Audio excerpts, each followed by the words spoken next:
Air France pilote et direction reprennent les négociations sur les salaires. Le dialogue social n'est pas totalement rompu chez Air France.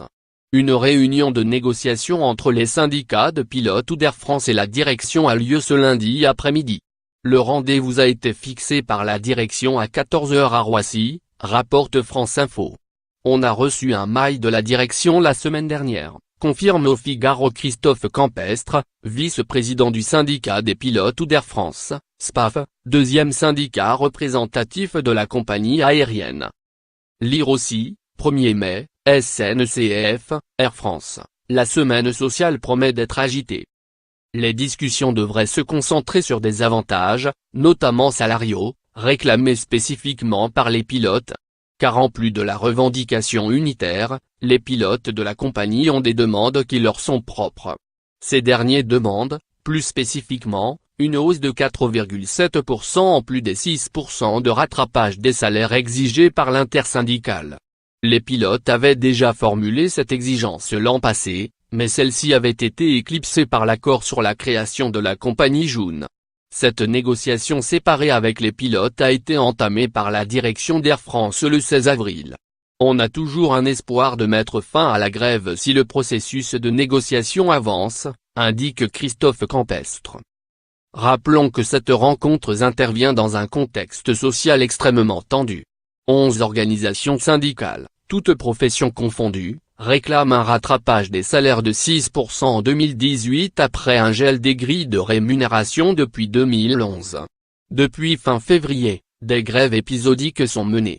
Le 16 avril, la direction a proposé une augmentation des grilles salariales de 2% dès 2018, et une enveloppe de 1,4% d'augmentation individuelle au sol, puis une hausse de 5% sur les 3 années suivantes, conditionnée aux résultats économiques de l'entreprise.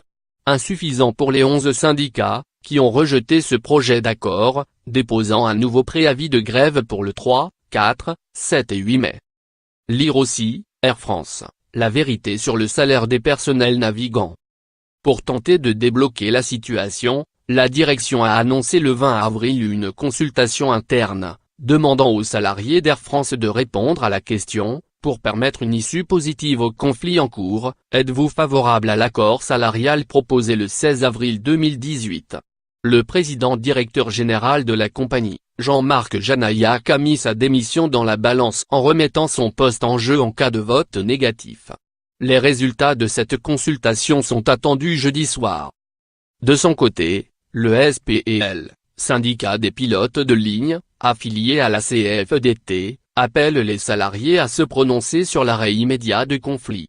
4 jours de grève supplémentaires sont inutiles et destructeurs, sortir de l'impasse n'est plus possible sans un médiateur ou des interlocuteurs nouveaux, estime ce syndicat, dans un communiqué transmis lundi.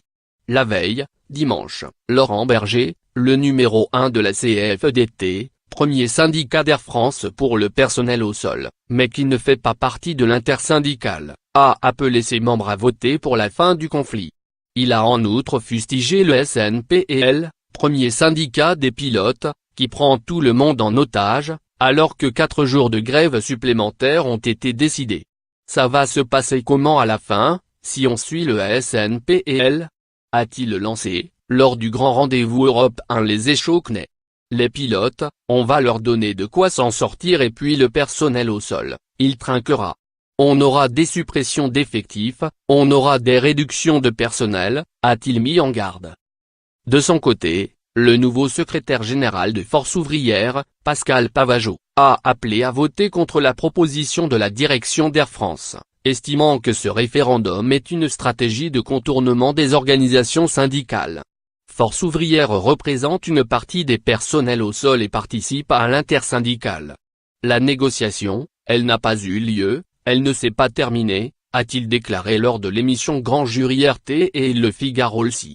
De son côté, le secrétaire général de la CGT, Philippe Martinet, avait accusé la semaine dernière le patron d'Air France de vouloir dramatiser la situation et déplacer le problème.